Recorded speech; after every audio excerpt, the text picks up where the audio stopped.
20 ans qu'il n'y avait pas eu une finale sans Federer, Nadal ou Djokovic à Roland-Garros. Ce tournoi marque-t-il un tournant dans l'histoire du tennis? Réponse tout de suite dans cette vidéo. Salut à tous, donc vous l'aurez compris, ce tournoi de Roland-Garros qui marque un véritable tournant dans l'histoire du tennis. Pas de Nadal, pas de Djokovic. Voilà une véritable passation de pouvoir sur ce tournoi entre l'ancienne génération et la nouvelle, avec les Alcaraz, Sinner et Zverev. Donc voilà, beaucoup de choses à dire sur ce Roland-Garros. On perd pas de temps, on passe tout de suite aux surprises dans ce tournoi.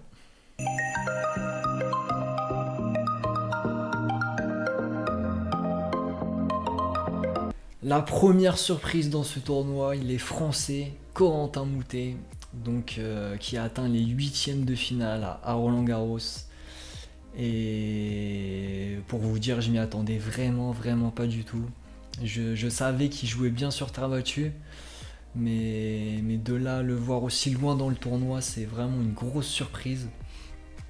Donc ce joueur qui est 79e mondial, qui était 51e en 2022 et qui réalise une saison plus que compliquée, d'où ma grande surprise.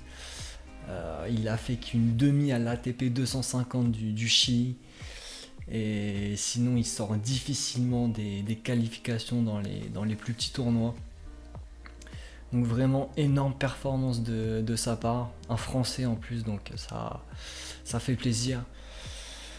Donc son parcours, il va battre le Chilien Jarry au premier tour, 6-2, 6-1, 3-6, 6-0.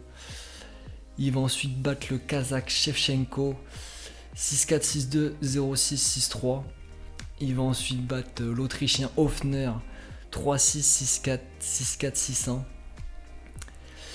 Et il va perdre contre l'Italien Sinner, 2-6, 6-3, 6-2, 6-1.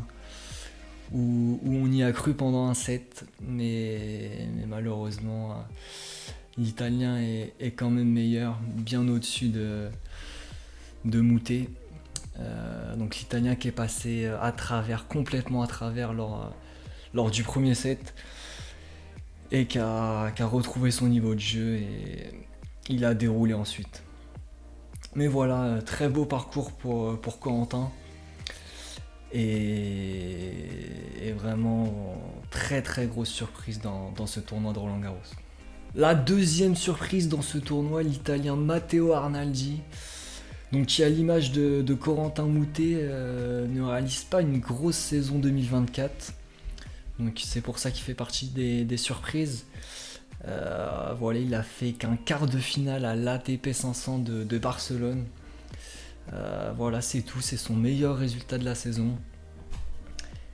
Et pourtant sur ce tournoi, le 35e mondial va vraiment très bien jouer au tennis. Il va battre au premier tour Arthur Fils, 6-3, 4-6, 6-4, 6-2.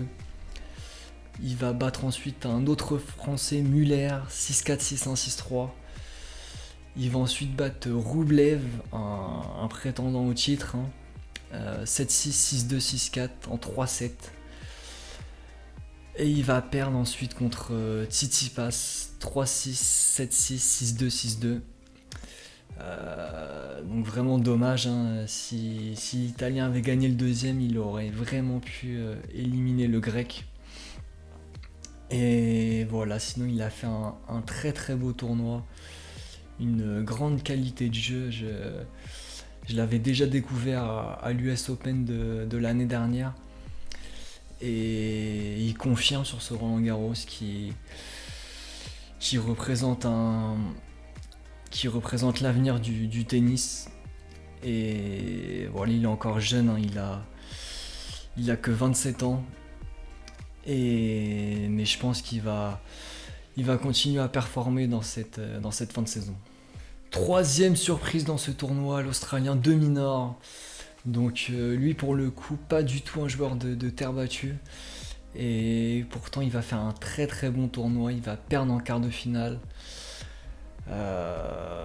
Et voilà, il réalise un début de saison plus que correct, 8ème à l'Open d'Australie. Finale à l'ATP 500 de Rotterdam. vainqueur d'un 250 au Mexique et quart de finale à Monte-Carlo.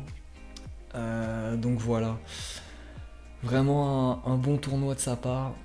Il va éliminer l'américain Mikkelsen au premier tour, 6-1, 6-0, 6-2. Ensuite l'espagnol Munar, 7-5, 6-1, 6-4. Ensuite l'allemand Struff, 4-6, 6-4, 6-3, 6-3. Donc belle performance, hein, l'allemand qui est vraiment pas mauvais sur terre battue. Ensuite Medvedev, 4-6, 6-2, 6-1, 6-3. Et il va ensuite perdre contre Zverev, 6-4, 7-6, 6-4. Dans un bon match de sa part. Il a malheureusement laissé passer sa chance au tie-break du deuxième set.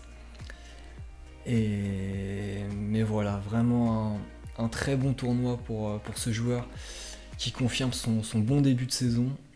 Et je pense qu'il peut vraiment être dangereux sur gazon notamment.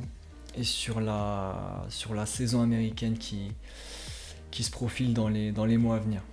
Voilà, c'est tout pour les surprises. On passe tout de suite au meilleur match dans ce tournoi.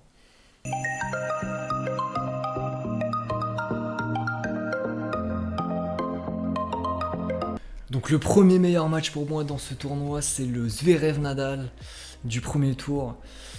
Donc voilà, c'est peut-être le cœur qui parle un petit peu. Même si j'ai trouvé que le niveau était vraiment très très bon sur ce match. Voilà, Nadal qui va perdre le deuxième set au tie-break et pour moi ça va vraiment lui coûter la victoire. Il va perdre 7-5 en plus, donc il était vraiment pas loin de gagner ce deuxième set et ça aurait sûrement changé la tournure du match. Mais voilà, il perd contre un très très bon Zverev qui va faire un très bon tournoi aussi. Mais sur ce match, l'Allemand a vraiment été meilleur.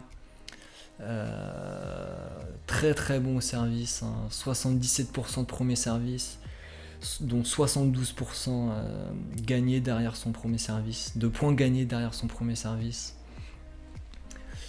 Au niveau des fautes directes, c'est sensiblement égal, hein, 30 chacune. Plus de coups gagnants pour l'Allemand et plus de régularité surtout, plus de fraîcheur physique. Et malheureusement, ça a fait la différence sur ce match. Deuxième meilleur match du tournoi, le 8ème de finale entre Djokovic et Cerundolo. Donc match énorme, hein, 4h39 d'un intense combat. Djokovic qui va finalement l'emporter 6-1, 5-7, 3-6, 7-5, 6-3. Donc vraiment match riche en rebondissements.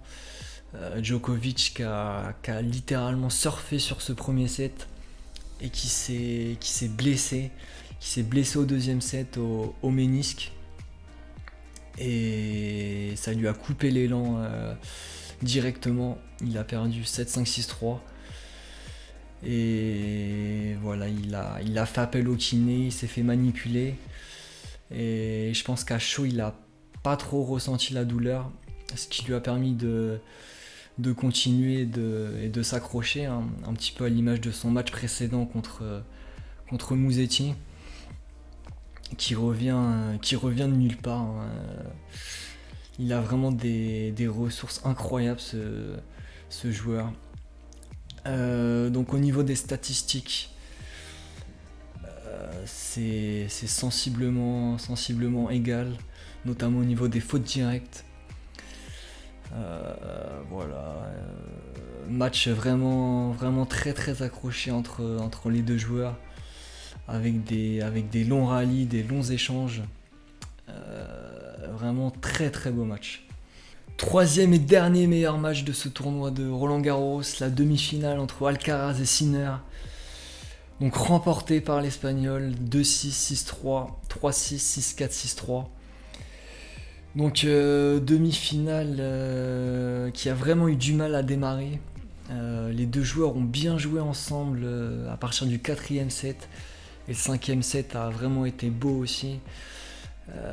C'est vrai que les 3 premiers sets, les joueurs ont vraiment eu du mal à bien jouer ensemble.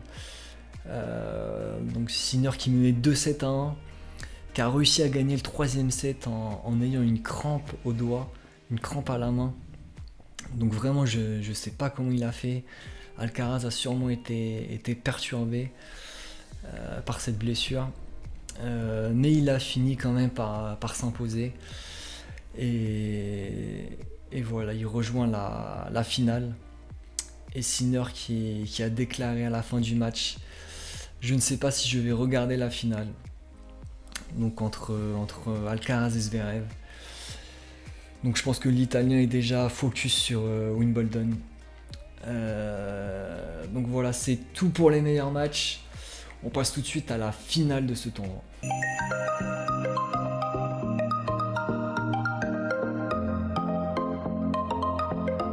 C'est parti, analyse de cette finale de Roland-Garros 2024 entre deux joueurs qui n'ont jamais gagné le tournoi, donc finale inédite et vainqueur inédit. Donc on va commencer par le parcours des deux joueurs sur ce tournoi. Donc commençons par Zverev qui a gagné au premier tour contre Nadal, on en parlait, 6-3, 7-6, 6-3. Il a ensuite gagné contre le Belge Goffin, 7-6, 6-2, 6-2. Contre l'Hollandais Griekspoor, 3-6, 6-4, 6-2, 4-6, 7-6. Contre le Danois Rune, 4-6, 6-1, 5-7, 7-6, 6-2. Et contre l'Australien Deminor, 6-4, 7-6, 6-4. Et en demi-finale contre le Norvégien Casper Ruud, 2-6, 6-2, 6-4, 6-2. Donc diminuer le Norvégien malade. Donc voilà pour le parcours de Zverev qui a quand même passé énormément de temps sur les cours. 3 heures de plus qu'Alcaraz.